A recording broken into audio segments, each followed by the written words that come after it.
సరే, నాగేశ్వర్ గారు ఉన్నారు. నాగేశ్వర్ గారు నమస్తే అండి. నమస్తే. చంద్రబాబు నాయుడు గారు టీం సిద్ధం, కొత్త మంత్రివర్గం ఎవరికి ఏ శాఖలు ఇస్తాయని చెప్పి 48 గంటలు ఉత్కంఠ సాగింది. ఎట్టకేలకి నిన్న రిలీజ్ చేయడం జరిగింది. పవన్ కళ్యాణ్కి ఉప ముఖ్యమంత్రి కీలకమైన శాఖలు కేటాయించడం ముందుగా ఊహించినట్లుగానే జరిగింది అనుకోవచ్చా? అంటే పవన్ కళ్యాణ్ ఉప ముఖ్యమంత్రి అనేది ఊహించింది. ఈవెన్ ఆయన శాఖ పంచాయతీరాజ్ రూరల్ డెవలప్మెంట్ ఉంటుందని కూడా వార్తలు వచ్చాయి ముందుగానే. అది అందువల్ల పవన్ కళ్యాణ్ ఒక్కడే ఉంటారా, ఇంకా ఎవరైనా ఉంటారా అని చర్చ కూడా జరిగింది. ఎందుకంటే అది పొలిటికల్గా కీలక అంశం. నేను గతంలో కూడా చెప్పినట్లు ఉప ముఖ్యమంత్రి పదవికి రాజ్యాంగబద్ధమైన హోదా ఏమీ లేదు. ఇప్పుడు ఉప ప్రధాని ఉప ముఖ్యమంత్రి అని మీకు ఉదాహరణకు డైరెక్టర్, డిప్యూటీ డైరెక్టర్ ఉంటాడు, ఉప సంచాలకుడు, సంచాలకుడు అంటారు. డైరెక్టర్ దగ్గరికి వెళ్ళాల్సిన ప్రతి ఫైలు ఉప సంచాలకం ద్వారానే వెళ్తుంది. ఇంకో రూట్ ఉండదు, మార్గం. ఇప్పుడు కమిషనర్, డిప్యూటీ కమిషనర్ ఉంటారు. కమిషనర్ దగ్గరికి వెళ్ళే ఫైలు డిప్యూటీ కమిషనర్ ద్వారా వెళ్తుంది.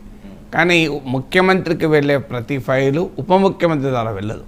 ఉప ముఖ్యమంత్రి అనేది పొలిటికల్ హోదా, అది ఒక రాజకీయపరమైన గుర్తింపు. సో రాజకీయాల్లో అది కూడా కీలకమే. అధికారమా గవర్నమెంట్ అనే దానికన్నా డెమోక్రసీలో government is also a political shape కనుక అందులో ఉప ముఖ్యమంత్రి అనేది ఒక పొలిటికల్ హోదా. ఆ హోదా ఒక్కరే ఉన్నప్పుడు దానికి ప్రాధాన్యత. 2, 3, 4 ఉన్నప్పుడు అందరిలో ఒకరు. చీఫ్, డిప్యూటీ చీఫ్ మినిస్టర్ ఉండరు కదా, ఒకరే ఉంటారు. ఇప్పుడు జనరల్ సెక్రటరీ ఒక్కరే ఉండాల్సింది పోయి అనేక మంది జనరల్ సెక్రటరీలు వచ్చి పార్టీలు చీఫ్ జనరల్ సెక్రటరీ అంటున్నారు. సో అల్టిమేట్గా డిప్యూటీ చీఫ్ మినిస్టర్ ఒక్కరే ఉండడం వల్ల పవన్ కళ్యాణ్కు ఈ క్యాబినెట్లో 2వ హోదా, next only to chief minister అనే ఒక పొలిటికల్ మెసేజ్ ఆ టీడీపీ జనసేనకే కాదు రాష్ట్ర రాజకీయ వర్గాల్లోనూ ప్రజలకు కూడా ఒక సంకేతాన్ని పంపడం. సో అది due recognition to Pawan Kalyan. Shock అంటే బహుశా ఆయన అదే కోరుకొని ఉండాలి. నార్మల్గా డిప్యూటీ చీఫ్ మినిస్టర్ అంటే ఫైనాన్స్ ఉండాలి కదా, తెలంగాణలో ఫైనాన్స్ ఉంది కదా, లేదు ఎల్కే అద్వానీ డిప్యూటీ ప్రైమ్ మినిస్టర్గా ఉన్నప్పుడు హోమ్ ఉండే కదా.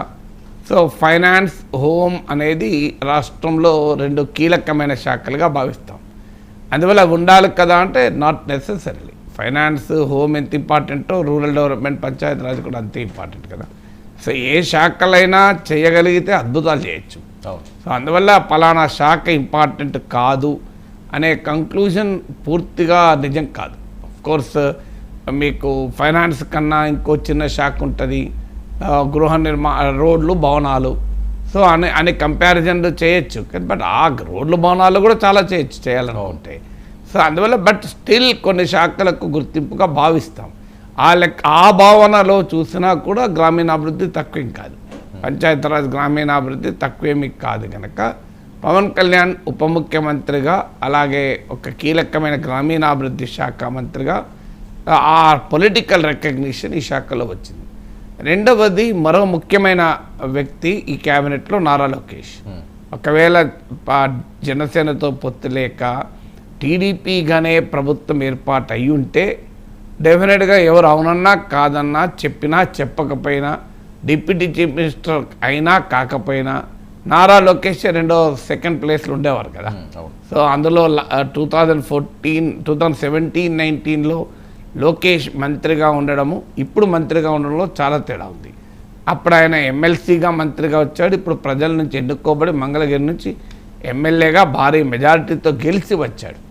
సో అందువల్ల ఆయన పొలిటికల్ స్టేచరు చాలా పెరిగింది. అప్పుడు ఒక వారసుడిగా రాజకీయాల్లోకి వస్తే ఇప్పుడు ఆయన యువగలం యాత్ర, తెలుగుదేశం పార్టీ ఈ కూటమి విజయానికి తనదంటూ ఒక పాత్ర పోషించి వచ్చాడు ఇప్పుడు క్యాబినెట్లోకి. అందువల్ల నారా లోకేష్ 2017లో క్యాబినెట్లో ఎంటర్ అయినప్పటికీ ఇప్పుడు క్యాబినెట్లో ఎంటర్ అయినకి చాలా తేడా ఉంది. Is now entering with the position of own strength. తన సొంత బలంతో క్యాబినెట్లోకి ఎంటర్ అవుతున్నాడు కనుక డెఫినెట్గా నెంబర్ 2 ఉండేవారు. కానీ కూటమి కనుక ఆ అవకాశం లేదు. పవన్ కళ్యాణ్ నెంబర్ 2. కానీ క్లియర్గా నారా లోకేష్ గుర్తింపు అనేది మీకు క్లియర్గా కనబడుతుంది. ఎందుకంటే ఆయన గతంలో తీసుకున్న ఐటీ, ఎలక్ట్రానిక్స్, వీటితో పాటు హ్యూమన్ రిసోర్సెస్ చాలా కీలకమైన మానవ వనరుల శాఖ. ఆంధ్రప్రదేశ్లో 20 లక్షల ఉద్యోగాలు ఇస్తామన్న హామీ ఉంది. ఇప్పుడు స్కిల్ సెన్సెస్ జరుపుతున్నారు. సో ఆంధ్రప్రదేశ్కున్న ప్రత్యేకత కూడా హ్యూమన్ రిసోర్సెస్. మీరు అమెరికాకి సిలికాన్ వ్యాలీకి వెళ్తే ఆంధ్రప్రదేశ్ హ్యూమన్ రిసోర్సెస్ ఏంటో అర్థమవుతుంది. అమెరికాలోని లాస్ ఏంజలస్ డలాస్ వెళ్తే మనకు అర్థమవుతుంది. సో ఆంధ్రప్రదేశ్కి ఉన్నటువంటి బేసిక్ స్ట్రెంగ్త్ అది. సో ఆ హ్యూమన్ రిసోర్సెస్ డెవలప్ చేయాల్సిన బాధ్యత లోకేష్కు ఇచ్చారు. So Keshav public accounts committee చైర్మన్గా పనిచేశారు. ఆర్థిక వ్యవహారాల్లో అవగాహన ఉన్న నాయకుడు కనుక ఆయనకు ఫైనాన్స్ మినిస్టర్గా ఇచ్చారు. సో అచ్చెన్నాయుడు తెలుగుదేశం పార్టీ రాష్ట్ర అధ్యక్షుడిగా ఉన్నాడు. సో ఆయనకు అందుకే మరో కీలక శాఖ అగ్రికల్చర్ ఇచ్చారు.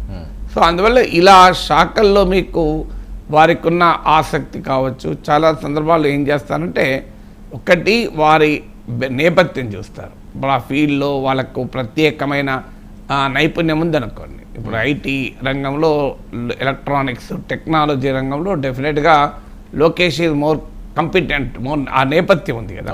స్టాన్ఫోర్డ్ విశ్వవిద్యాలయం ప్రపంచ ప్రఖ్యాత విశ్వవిద్యాలయం, అక్కడి నుంచి ఎంబీఏ చేశాడు. సో బిజినెస్లో కూడా అనుభవం ఉంది కనుక ఆ హ్యూమన్ రిసోర్సెస్ అలాగే టెక్నాలజీ ఈ రంగాల్లో ఆయనకు నేపథ్యం ఉంది కనుక ఆయన తీసుకున్నారు. నేపథ్యం కాబట్టి కొంత ప్యాషన్, ఒక వ్యక్తికి తాను ఈ రంగం తీసుకోవాలి అనే ఆసక్తి ఉంటుంది. పవన్ కళ్యాణ్ అందుకే గ్రామీణాభివృద్ధి తీసుకొని ఉండాలి. బహుశా ఆయన ప్యాషన్తో తీసుకొని ఉంటాడు. ఎందుకంటే పవన్ కళ్యాణ్ ఏ శాఖ అడిగినా ఇస్తారు కదా. పవన్ కళ్యాణ్కు చంద్రబాబు నాయుడు శాఖ కేటాయించడం కాదు, పవన్ కళ్యాణ్కున్న ఆ పొలిటికల్ సిగ్నిఫికెన్స్ రీత్యా, ముఖ్యమంత్రితో ఉన్న ఇంటిమసీ రీత్యా కూడా ఆయన కోరిన శాఖ తీసుకోగలడు. సో అందువల్ల ఆయనకు సహజంగానే ఆ కోరిన శాఖ ఇచ్చినట్టుగా కనబడుతోంది. ఇలా ఒక్కొక్కరికి ఇప్పుడు చాలామంది కొత్త వాళ్ళు కూడా వచ్చారు.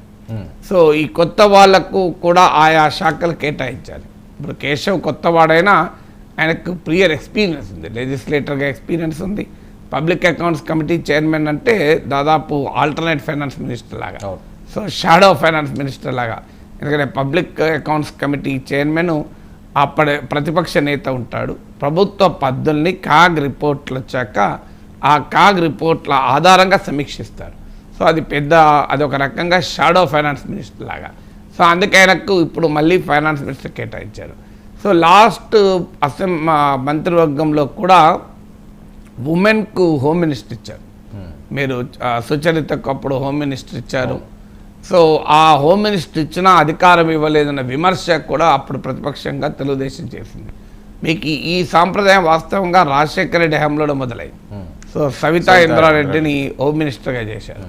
నాకు ఇప్పటికి గుర్తు, నేను అప్పుడు ఎమ్మెల్సీగా ఉన్నాను. సవితా ఇంద్రారెడ్డి గారికి నేను ఫోన్ చేసి, అమ్మ మీరు హోమ్ మినిస్టర్ అవుతున్నారు, కంగ్రాచులేషన్స్ అన్నాను. నిజమంటారా నాకు కూడా తెలియదు అన్నారు. ఆమె సర్ప్రైజ్ అయ్యారు, నిజమా ఎమ్మెల్సీ గారు మీరు చెప్పేది అన్నారు. లేదమ్మా నిజమే, మేము సగం జర్నలిస్టులం సగం రాజకీయ నాయకులం కనుక మీకన్నా ముందు మాకు సమాచారం ఉంటుంది. బట్ ఆమెకు కూడా తెలియదు అంతదాకా, అనౌన్స్ అయ్యేదాకా కూడా.